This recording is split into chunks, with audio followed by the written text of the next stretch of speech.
최고의 신 메시가 4강전 크로아티아와의 대결에서 한 골 1도움으로 완벽한 승리를 이끌었는데요. 이날 아르헨티나와 크로아티아의 경기는 말 그대로 메시의 원맨쇼였다는 말을 들었습니다.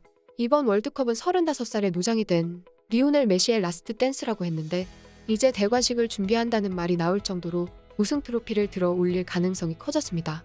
토너먼트에서 역대급 이변을 이뤄냈던 크로아티아의 달리치 감독은 14일 공식 기자회견을 통해 메시는 세계 최고 선수다. 그는 높은 수준의 경기력을 보여줬다.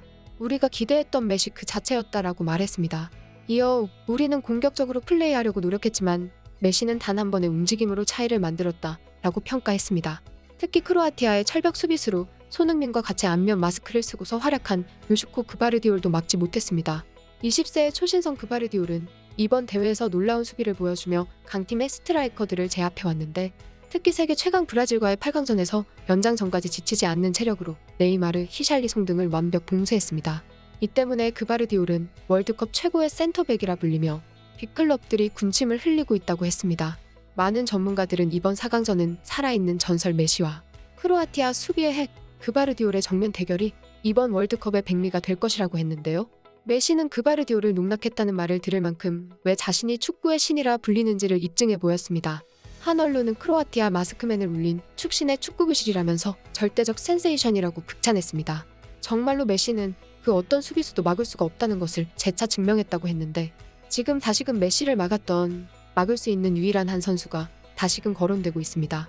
아시다시피 퍼거슨도 11년 전 챔피언스리그 결승전에서 이 선수를 썼다면 메시를 막을 수 있었고 우승했을 것이라고 후회했는데요. 바로 박지성입니다. 이번에 크로아티아전 맹활약으로 메시는 최우수 선수인 플레이어 오브 더 매치를 차지했는데요.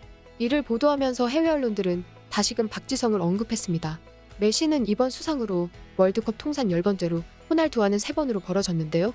영국 매체 90미닛은 플레이어 오브 더 매치 순위를 나열하면서 박지성도 소환했습니다. 박지성 역시 3번의 월드컵에 출전하면서 4번이나 차지했습니다. 이번 대회 들어 마스크 투혼 속의 존재감을 과시하며 최고 수비수로 떠오른 그바르디올은 메시를 상대로는 실력을 발휘하지 못했는데요. 체력적 부담 속에 경험 부족도 절감한 그바르디올은 메시에게 한 수를 배웠다고 했습니다.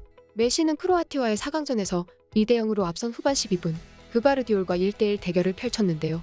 메시는 드리블로 크로아티아 페널티 박스에 진입하려 했고 그바르디올은 몸싸움으로 저지했습니다.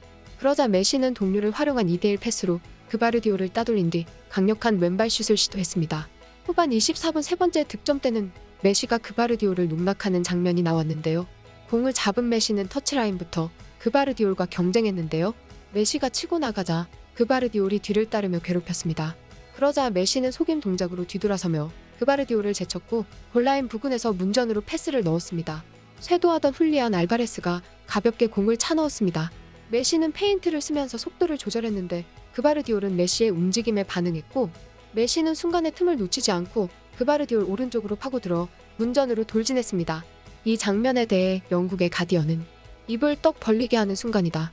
이번 월드컵 최고의 수비수 중 하나인 그바르디올이었지만 메시 앞에서는 힘이 없었다 라고 설명했습니다. 이미 메시는 전성기가 끝났다고 했지만 놀라운 클래스를 보여줬는데요. 그런데 정말 메시의 전성기에도 메시를 막아낸 박지성은 도대체 얼마나 대단했던 것인지에 대한 재평가가 이뤄지고 있습니다. 박지성은 선수 시절 메시와 중요한 고비 때마다 마주쳤습니다. 2007-2008 시즌 UEFA 챔피언스리그 준결승 2연전에서 바르사는 맨유의 발목을 잡혔는데요.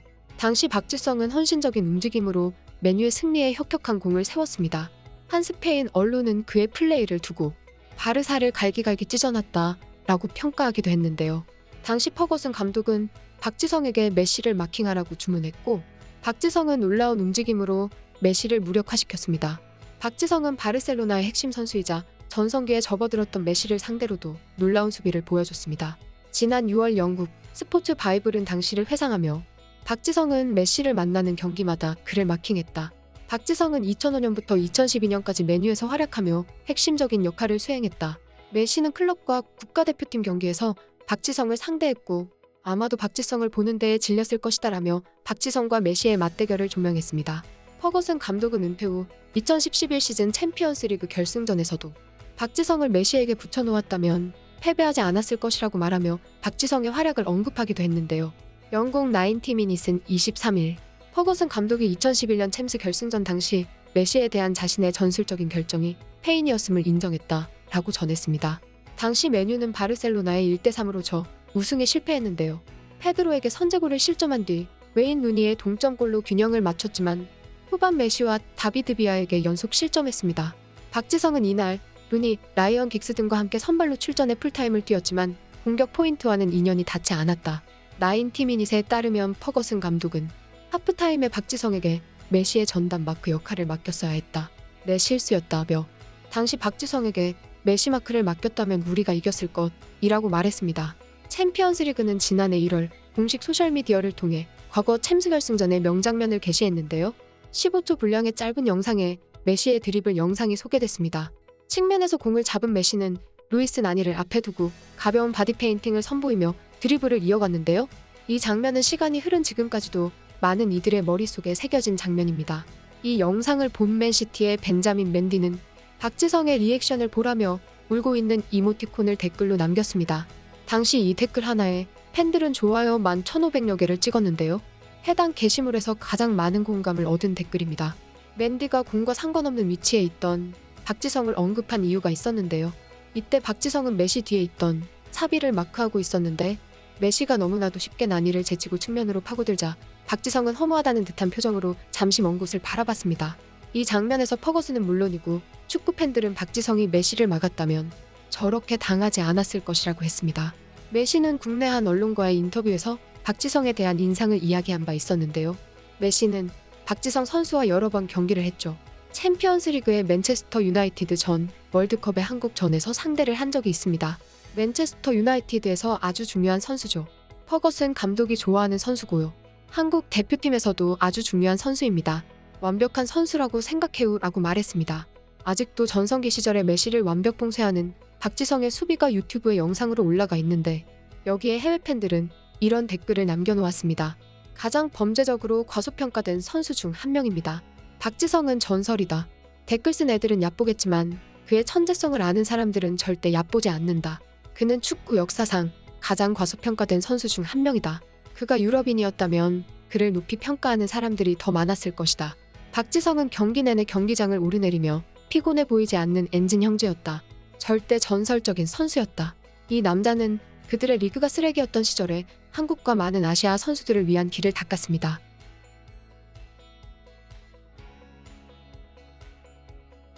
지금까지 극적인이었습니다.